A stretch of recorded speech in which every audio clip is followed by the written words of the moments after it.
tout le monde, j'espère que vous allez bien. Je vous retrouve enfin dans une nouvelle vidéo lecture. Oui, ça faisait longtemps parce que entre la Paris Games Week, le vlog que je vous ai fait entre temps, j'ai pas eu beaucoup le temps de lire. Voilà, bon, j'ai eu quelques soucis, des autres choses à faire aussi. Et c'est vrai que lire m'avait manqué, mais voilà, on peut pas tout faire. Et là, j'ai enfin retrouvé le temps de lire. Et donc, j'ai lu Blacklisté, qui est de Cole Gibson, et je vous en parle maintenant. Et comme vous vous en doutez, on va parler aussi d'un autre sujet qui est important. Donc, Blacklisté, mon avis, c'est parti.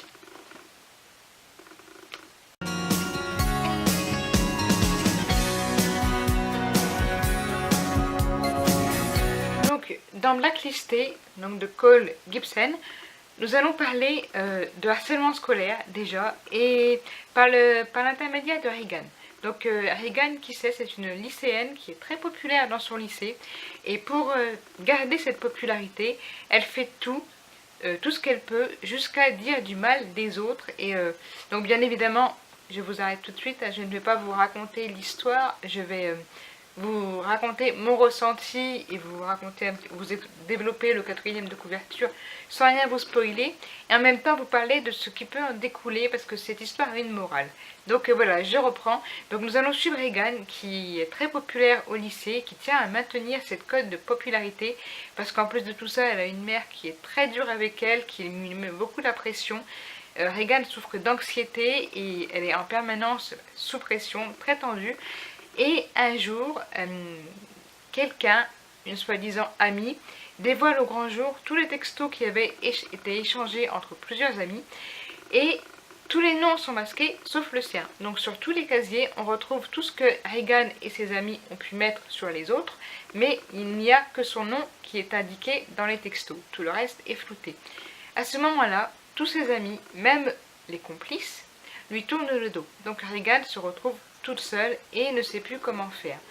À ce moment-là, elle se rend compte de son erreur, je dirais, tout du moins elle perd un peu les pieds, et elle essaye de se rattraper et elle ne sait pas comment faire.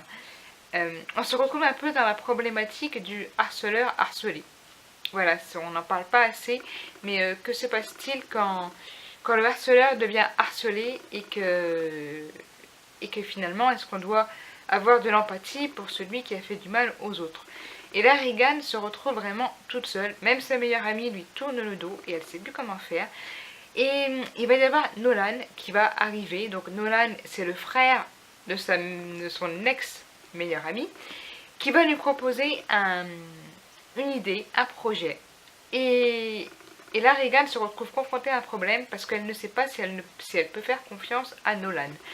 Parce qu'en effet, vu qu'elle a fait du tort à tout le monde, elle a un peu peur que ce soit un piège, et que voilà, Nolan lui tende la main pour lui écraser la tête un petit peu après.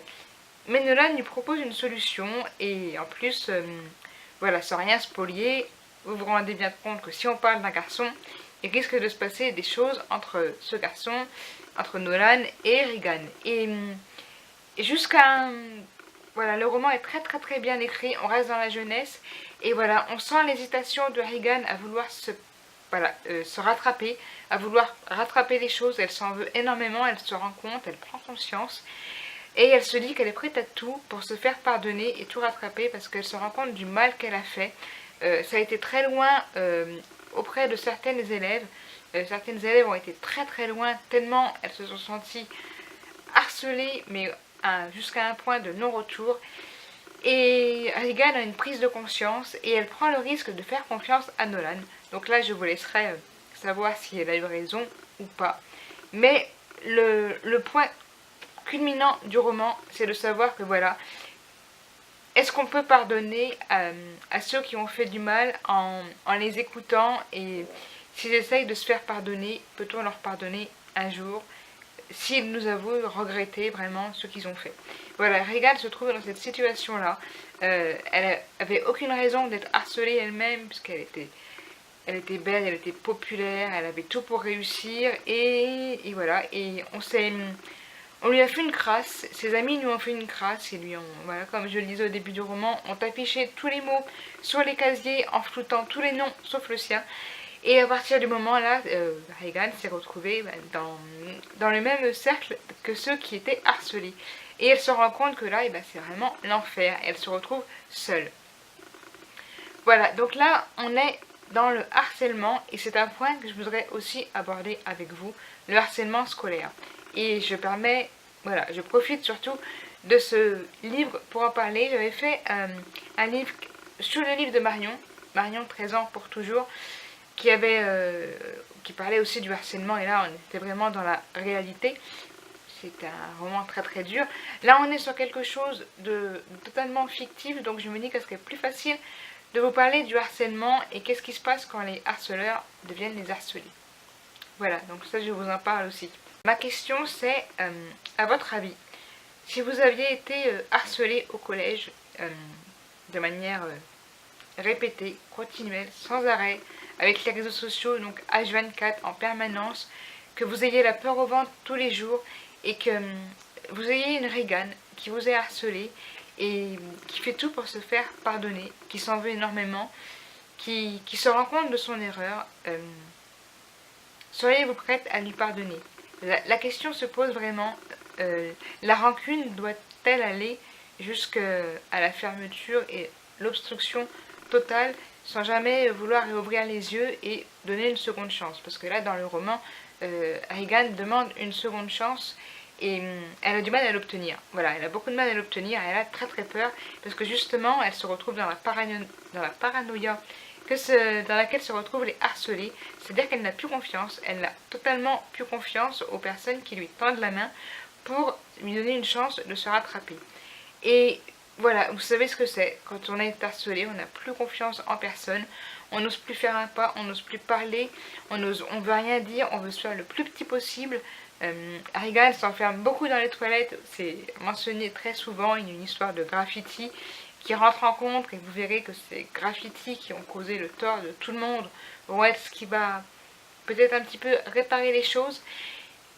Mais voilà, vous savez ce que c'est que le harcèlement scolaire quand on n'a rien demandé à personne, qu'on veut juste être tranquille et que gratuitement on vous fait du mal, on vous insulte, on vous frappe, on vous fait des vacheries, on vous veut du mal. Est-ce qu'un jour vous pourriez pardonner à ces personnes si elles venaient s'excuser et si elles faisaient tout pour se faire pardonner et si ces regrets vous paraissaient sincères? C'est une question très très dure que je me pose moi aussi, puisque moi je vous avoue, je suis très rancunière, je suis quelqu'un qui est très très très rancunière, donc il y a des personnes à qui j'ai pas pardonné et à qui je ne pardonnerai jamais et dont je me fous totalement. Voilà, pour ma part, j'ai tourné la page et ça m'est égal, complètement égal, ce qu'elle soit devenue, ce qu'elle arrive, que ce soit positif, que ce soit négatif. J'ai tracé un trait et leur pardon, je m'en fous. Voilà, mais ça c'est mon ressenti, c'est mon point de vue. Finalement, la question n'est pas de savoir si j'ai tort ou si j'ai raison, c'est de savoir si c'est... Finalement, quand on lit Blacklisté et qu'on voit les regrets de Regan qui vraiment s'est mis vraiment à la place de ces personnes et qu'elle est vraiment dévastée par ce qu'elle a fait, peut-être aussi parce qu'elle est devenue aussi le bouc émissaire de tout le monde à cause de ça et qu'elle l'a vécu et que vous verrez dans le roman si on lui pardonne ou pas. Mais est-ce qu'on peut pardonner?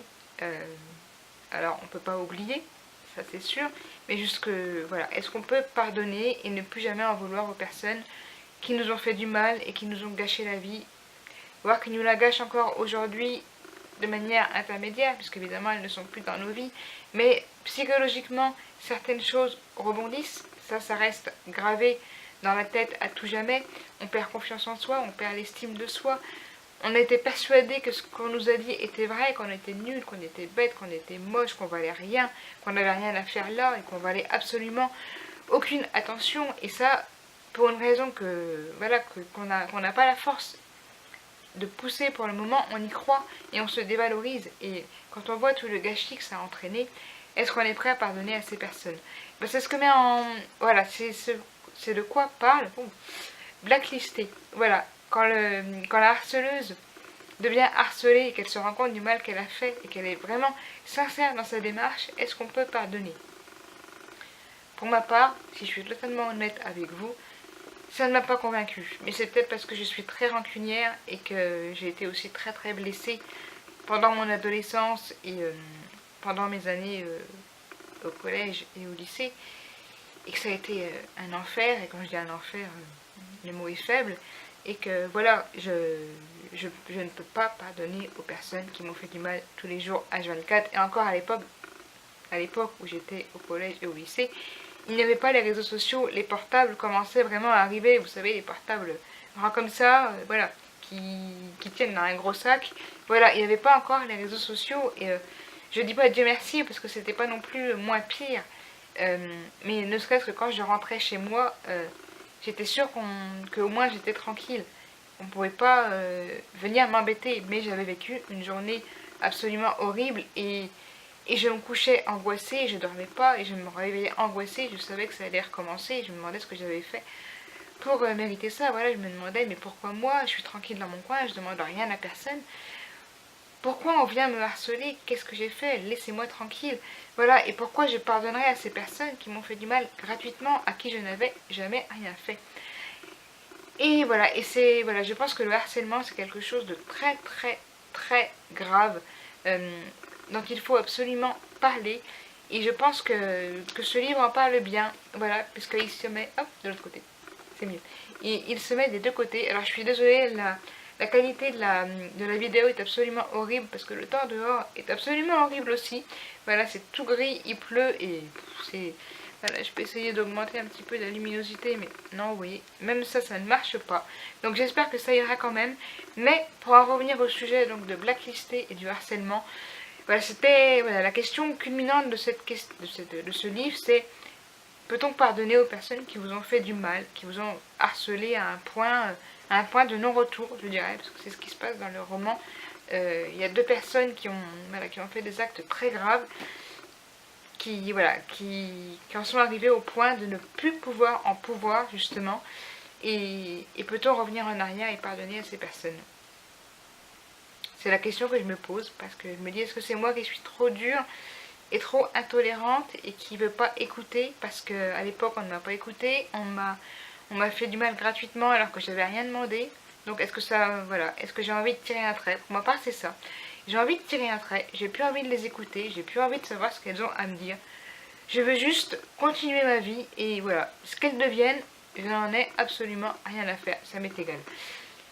Mais quand même, ça laisse des traces, vous êtes bien placés pour le savoir, ceux qui l'ont subi. Et, et cette question de pardonner aux personnes qui nous ont fait du mal, moi ça m'a un petit peu, voilà, ça m'a pas mis en question, parce que, enfin je me suis arrêtée pour prendre le temps de la réflexion.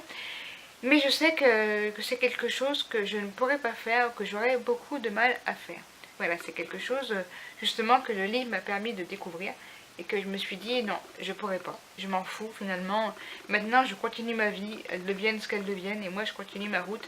Mais jamais je leur pardonnerai le mal qu'elle m'a fait, parce que c'était gratuit, parce que c'était méchant, parce que j'étais faible, j'étais fragile, j'avais en plus une santé fragile. Donc ce qui se passait, c'est bon, même une personne qui a une santé normale ne doit pas être harcelée, personne ne doit être harcelé, ça c'est clair et net. Mais voilà, j'étais une cible très très facile, et c'était voilà, s'il y avait une masse, voilà, la personne la plus facile à atteindre, c'était moi. Et finalement, c'est elle qui était faible. Voilà, et ça j'en ai conscience, et ça me suffit pour savoir que finalement, c'était des moins que rien, et que je valais bien plus qu'elle. Et ça, voilà, ça m'a suffi à me dire que, bah voilà, maintenant, c'est fini, c'est derrière moi. Le côté psychologique, des fois, reste et revient. C'est quelque chose qui reste à vie, je pense, malheureusement. C'est un traumatisme qui ne s'oublie pas. Excusez-moi, ça me gratte le dos. Voilà. Mais c'est quelque chose qui ne s'oublie pas. Mais le mieux pour continuer à aller de l'avant, c'est d'essayer d'oublier ces mauvaises personnes qui ne valent même pas la peine que vous vous accordez. 1, 2, 3. Que vous vous y attachiez, ou que vous y accordiez de l'attention. Et c'est de continuer votre vie et de faire de votre mieux pour vous sentir le mieux possible dans ce que vous vivez, de réaliser vos rêves, vos projets, vos envies, d'être avec vos amis, de faire ce que vous voulez, et de ne pas accorder d'importance à ce qui s'est passé, même si ça a fait du mal, même si les blessures restent ouvertes, parce que oui, les blessures restent ouvertes. Et là je regarde droit dans la caméra aux personnes qui ont pu faire du mal aux gens gratuitement sans qu'elles aient rien demandé. Ce que vous avez fait, ça reste ouvert à vie. Ça met très très longtemps avant de se réparer un petit peu. Et encore, c'est de la bricole, ça demande beaucoup d'efforts. C'est de la bricole vraiment de base et c'est très fragile. Et il faut du temps pour se reconstruire. Donc pour moi, pardonner, c'est très difficile et c'est quelque chose que j'aurais beaucoup de mal à faire. Voilà, ceci était un sujet aussi que je voulais apporter, qui était en lien avec Blacklisté, que je vous conseille fortement et forcément aussi, puisque vous êtes du point de vue des harceleuses et du point de vue du harcelé, mais là on parle surtout d'une harceleuse qui devient harcelée et qui du coup se remet en question et voilà, Regan se retrouve vraiment toute seule et se rend compte du mal qu'elle a fait, mais y aura-t-il beaucoup de Regan? Voilà, y aura-t-il beaucoup de personnes qui seront prêtes à revenir en arrière, à demander pardon, à se rendre compte du mal qu'elle a fait? Et de l'autre côté, y aura-t-il des autres personnes pour l'écouter et lui pardonner? Voilà, c'est de quoi parle le livre. Je vous conseille vraiment de le lire parce qu'il apporte beaucoup de réponses. C'est un roman jeunesse, donc il est léger, hein, bon, il est c'est un petit pavé de 330 pages, mais bon, il se lit très très vite. Et moi je l'ai trouvé très bien écrit et je vous le conseille fortement si le sujet vous intéresse. Voilà, donc sur ce, je vais m'arrêter là. N'hésitez pas à me dire ce que vous en avez pensé si vous avez lu, si vous avez donné envie de le lire. Et en attendant, je vais être obligée de sortir par ce temps horrible et ça me dit rien du tout. Mais je vous dis à très vite pour une prochaine vidéo et prenez soin de vous. Faites les choses que vous aimez, voyez les gens que vous aimez, profitez de la vie, c'est très très très important. A très vite, bientôt.